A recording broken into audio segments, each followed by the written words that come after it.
Hi guys, Assalamualaikum semua. Welcome back to my YouTube channel. Thank you so much. Dan antara korang sentiasa like, comment and subscribe dekat Putri punya YouTube channel.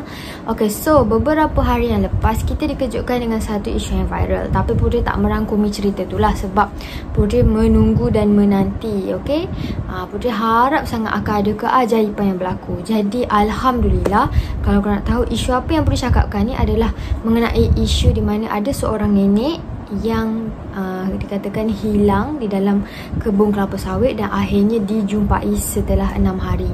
Okey, so siapakah nenek ni? Okey, nenek ni adalah bernama Painah Siwan, tapi orang gelar dia Wak Painah macam tu lah. Tapi dalam video ni Putri akan gelarkan dia nenek sebab kenapa dia berusia 79 tahun.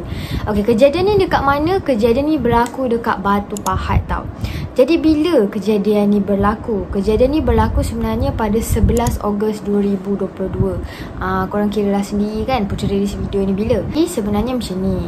Nenek ni macam mana benda ni boleh jadi kan?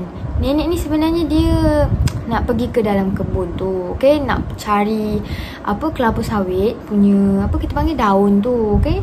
So bila dia nak cari, dia nak buat lidi tau. Alah, macam kalau korang tahu macam nenek-nenek apa semua, diorang ni memang suka tau buat benda-benda lama, buat lidi sendiri. Diorang tak suka beli, sebab diorang ada kepakaran diorang sendiri kan. So diorang pun macam mana pergilah, okay? Nenek diorang pula, nenek ni pergilah, okay? Masa pergi, tiba-tiba nenek tu hilang. Kita tak tahu macam mana dia termasuk ke, dia terlangkah ke, ataupun dia memang masuk ke alam tu ke. Kita tahulah, kalau korang tahu macam kita ni bukan setakat dekat kita je sekarang. Sekarang reality sekarang bukan 11 Ogos time tu cari-cari and then tak jumpa. Tapi okay, kronologi dia macam ni. Okay, firstly yang jumpa anak dia, okay? Anak dia ada, so jumpalah. Tapi dia cuba untuk ada satu video tu, tapi video tu dah hilang. Nak tunjuk korang tapi dah hilang. Kalau ada boleh selitkan lah dekat tepi ni kan, korang boleh tengok. Okay, di mana anak dia dah keluar daripada apa ni, orang nampak lah dia, tapi nenek tu orang tak nampak. Tapi kita boleh tengok kat dalam video tu macam anak dia seolah-olah tengah tarik ibu dia, iaitu nenek tu, untuk keluar daripada alam tu, tapi tak nampak dan akhirnya terlepas. Faham tak? Okay, dan difahamkan bahawa macam anak dia ni macam lemah lah kan. Kita dah penat lemah semua. Okay, dia bawa ke hospital untuk jalani rawatan lah supaya dia stable balik. Okay, jadi pencarian ni pun diteruskan. Bila diteruskan, okay, penat dah cari apa semua. Mula-mula ketua kampung cari. Okay, diorang dah laungkan azan, diorang dah cubalah buat yang sebaik mungkin. Dan diorang kata yang nenek ni sebenarnya dia tak jauh pun, ada berdekatan kat situ. Tapi korang tahulah kan, makin lama kalau berhari-hari kita macam takut lah, okay? Takut makin lama makin boleh hilang, hilang daripada alam kita, alam nyata yang sekarang ni. Korang faham tak? Okay, so misi pencarian pun dilakukan. Okay, akhirnya ada 2 orang yang dah selamatkan nenek ni, iaitu siapa? Iaitu Eddie dan juga Jas. Okay, diorang ni macam terjah solo, diorang ni macam paranormal macam tu lah. Okay, so kita akan tengok video ni, kita akan tengok bersama-sama. Eddie dah ada explain masa live dia, so kita akan tengok lah macam mana kejadian tu berlaku and macam mana dia cuba selamatkan nenek Painah ni. So jom kita tengok, okay? Kita tengok macam ada satu laluan masuk kat situ, satu je laluan masuk dia kan. Dia memang penuh dengan kelapa sawit semua, tapi kelapa sawit dia tinggi tu lah kan. Tapi kelapa sawit ni dia rapat-rapat, dia rapat-rapat. Terus just terpandang kat bahagian dalam semak tu yang kita orang kata lorong tu. Dan saya pun terpandang. Lepas tu saya kata dengan Jas, apa benda tu kan? Jas kata batu. Mungkin disebabkan Jas berpeluh. Peluh pun masa tu tengah turun masuk pun dengan keadaan panas. So kami ni berpeluh. So muka dia sekejap kami lalap. So berpeluh ni kadang-kadang dia terkena kita punya mata dia, nampak macam kabur-kabur kan. Tak apa, jom kita pergi tengok kan. Takut kena game lagi kan. Sebab mula kita orang dia nampak terlibat kan. Saya ada tangkap gambar. Saya kata, Jas tu apa? Kelapa sawit. Jas kata kelapa sawit. Saya tengok macam manusia. Dia kata, betul Jas, kelapa sawit tu macam manusia kan. Yang apa yang saya katakan tadi tu, tiba-tiba kawasan tu seperti macam ada satu je laluan dekat situ. Dan saya dengan Jas cuba beranikan diri lah. Tak apalah, kita masuk. Tapi dia tempat dia berlumpur-lumpur sikit. Sebab kita orang tengok tempat tu macam kawasan babi macam kubang babi, lecak, berlumpur, macam-macam lagi kan. Dan saya dengan Jas lebih kurang dalam 300 meter saya dengan Jas, saya bersama dengan Jas tempat yang dalam yang makcik tu berada lebih kurang dalam 300 meter. Dan kami dah dekat sampai tu, kami nampak seperti macam ada something kan, macam ada something kat belakang makcik tu. Tapi kami meremang saya ceritakan kan. Kami tak nampak seperti macam orang, tapi memang kami nampak seperti macam batu. Saya sendiri kalau tengok daripada pandangan kasar mata saya, nampak macam batu kan, sebab makcik tu tak bergerak apa pun guys. Dia duduk macam tu, tapi dia bukan memandang kita, dia memandang hutan dekat sana. So bermaknanya membelakangi kami tak pasti kan. Tu kami teruskan ke depan. Ngam-ngam kami nampak seperti macam ada rambut kan, seperti macam ada rambut. Seperti macam ada rambut berubah warna kan. Tapi rambut ni dah lebih kurang sama dengan air yang tempat yang dia berada tu.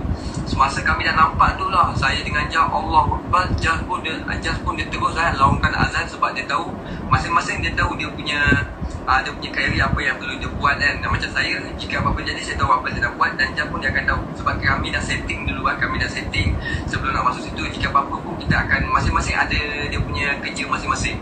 So Jas laungkan azan dan saya terus pergi ke makcik tu. Dan semasa saya sampai di makcik tu, saya meremang geng. Saya meremang dan Jas juga semasa dia laungkan azan tu, dia terasa seperti macam ada benda yang berdekatan dengan dia. So pada masa dekat situ, dan saya cuba baca Al-Fatihah sekali. Saya laungkan Allah 3 kali. Lepas tu saya bacakan surah Al-Baqarah sekali, dengan Sulaiman sekali, dan Al-Fatihah sekali. Dan saya baca doa Alhamdulillah sekali, Al-Fatihah.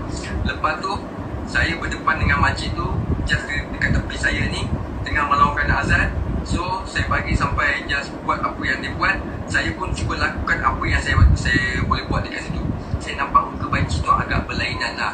Seperti macam saya katakan makcik ni seperti macam ada orang jaga dia. Jika kita bayangkan sendiri, okey, contoh saya akan tunjuk demo sedikit lah.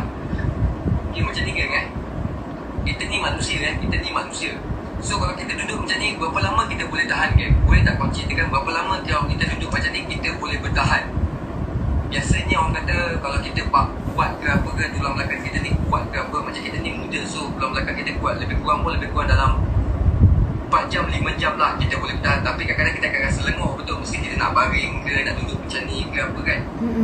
Ini sumpah demi Allah semua pada korang, ini jujur kami katakan. Semasa saya sampai dengan Jan jumpa makcik tu duduk macam tu, seperti belakang dia ni okay, masa makcik tu duduk macam ni, seperti belakang dia ni ada orang yang menjaga makcik tu. Mungkin daripada Allah Subhanahu Wa Taala, Allah tu menubuhkan satu malaikat ataupun jin Islam untuk menjaga nenek tu di kawasan situ. Semasa saya pergi dekat nenek tu, saya nampak seperti muka nenek tu agak berlainan sedikit lah. Semasa saya dengan Jas sampai ke situ, muka nenek tu agak nampak berlainan sikit. Tapi saya alhamdulillah, saya cuba beranikan diri. Saya berdentang mata dengan nenek tu dan saya bawa keluar. Saya bawa keluar kan.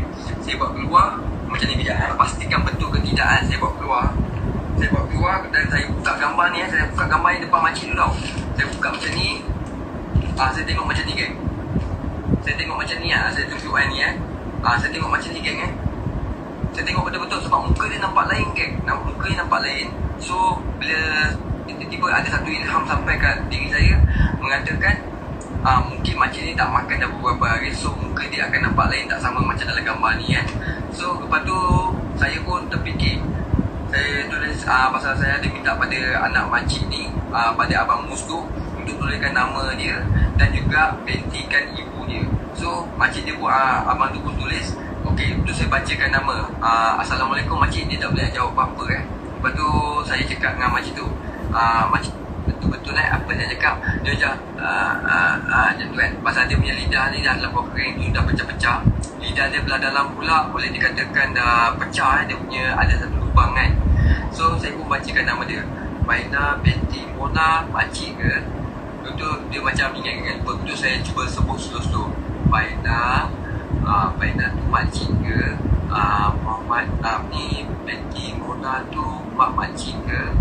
Lepas tu dia kata nenek, yakin nenek kan. Tu bila dia kata dia gelangkan dia nenek, saya pun bertukar lah. Dia kata nenek saya tak ingat nenek, nama nenek Baina ke. Dia pun nenek tak ada nenek. Dia kata macam tu, macam ibarat dia mengatakan cucu-cucu dia tak cari dia. Dia dekat situlah alhamdulillah dengan izin Allah, selepas saya bismillahirrahmanirrahim, Allah Akbar, saya pasang dekat situ, tiba-tiba nenek Mainah ni nak gebah. Masa nak gebah tu just dah bagi dekat saya satu tablekan, dan saya pun terus dapat capai lah sebelum dia terjatuh macam tu. Dia nak terjatuh dah macam tu, saya terus capai di belakang dia menggunakan tablekan tu. Terus dia datang dekat saya, lepas dia dah longgar azan tu, dia datang kat saya. Kita terus tutup dia punya muka sebab dia berada di kawasan panas. Di kawasan panas kan, sebab cahaya matahari tu kena kat muka dia kan. So kata dengan nenek dah makan, dia macam ni, dia sakit bibir kan, dia sakit bibir. Lepas tu saya tengok, bila saya pegang dahi dia macam ni, bismillahirrahmanirrahim, saya buat macam ni, saya terasa dia terlalu kering sebab dia terlalu kena panas depan mata dia terlalu kena panas depan mata. Dan dekat situ saya buka beg saya untuk bagi pada nenek tu minum air sedikit, dan kami pegang nenek tu, bagi nenek tu minum air sedikit, kami yang tuangkan. Sebab nenek tu memang tak boleh pegang air. Masa saya nak cuba nak tengok kekuatan nenek tu saya bukan nak apa pun, saya nak tengok kekuatan nenek tu. Saya tengok nenek tu pegang macam tu dia macam tu larat tu, saya turunkan tangan dia. Lepas tu tak apa, nenek saya yang bagi nenek minum. Saya pun tuang slow bagi nenek minum kan, bagi nenek minum. Masa tu baru just nak buat live sekejap lah, nak bagi info yang mengatakan kami dah jumpa dekat sini untuk memberi tahu kepada orang kampung supaya boleh datang dekat kami, dan kami share share location lah untuk bagi nenek ni minum. Lepas tu kata dengan nenek lapar. So dalam beg saya ni ada roti yang saya dengan Just beli. Itu adalah sedikit penjelasan lah yang dikatakan oleh Eddie. Okay, di mana dia buat live and macam mana jumpa. Tapi sebenarnya kan ada lagi cerita, tapi sebab panjang sangat, so boleh ringkaskan sikit lah. Itu dia cerita macam mana dia menjumpai nenek Mainah tu, iaitu pada pukul 11.25 pagi tak silap pun dia, iaitu time tu dah siang lah, dah jumpa nenek apa semua kan. Tapi masa malamnya diorang semalaman tau dekat kebun kelapa sawit tu, and then macam-macam perkara pelik yang jadi. Okay, antaranya tiba ada ular sawo batik datang dekat situ tau, and then tiba-tiba macam ada kita kata dia orang ni tidur dekat satu kawasan kat kebun sawit tu, macam pokok-pokok kelapa sawit banyak tau, macam berimbun-rimbun. Tapi bila diorang bangun je pagi, diorang ni dah terjaga dekat kawasan yang lapang. Kau faham tak? Macam ibarat dipindahkan tempat tidur tu. So apa pendapat korang?